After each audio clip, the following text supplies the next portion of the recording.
欢迎大家又回来我的频道。今天要给大家分享的是超级清新的柠檬棒蛋糕。我一直说你永远可以相信我的蛋糕食谱，这个也绝对不会例外。一个新鲜的柠檬，我已经用盐清洗过它的表面，用厨房纸巾擦干以后，把柠檬皮先刨下。要注意，只刨表面黄色的部分，不要刨到里面白色的部分，不然会有苦味。一整个柠檬的柠檬皮屑。加入100克的糖，拌匀以后，先放在一边静置片刻。柠檬对半切开，最大程度的榨出柠檬汁。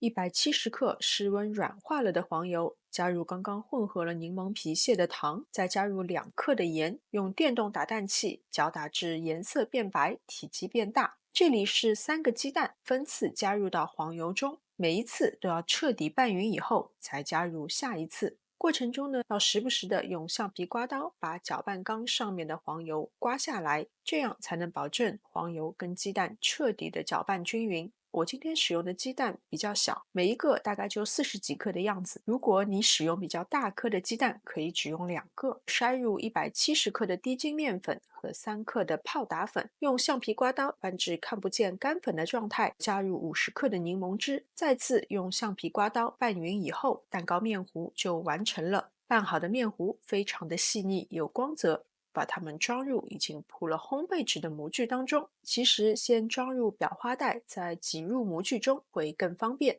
大致抹平表面以后，在桌面震几下就送入预热好的烤箱，175度烤1个小时。蛋糕在烤的时候，我们来准备一个柠檬糖水，18克糖和27克清水，煮至沸腾，并且糖都融化了以后就离火，放凉以后和12克柠檬汁混合拌匀，柠檬糖水就做好了，先放在一边备用。蛋糕出炉以后，趁热在表面刷上糖水。我们可以看到，这个糖水一涂上去，立刻就会被蛋糕吸收，每一个侧面都不要忘记。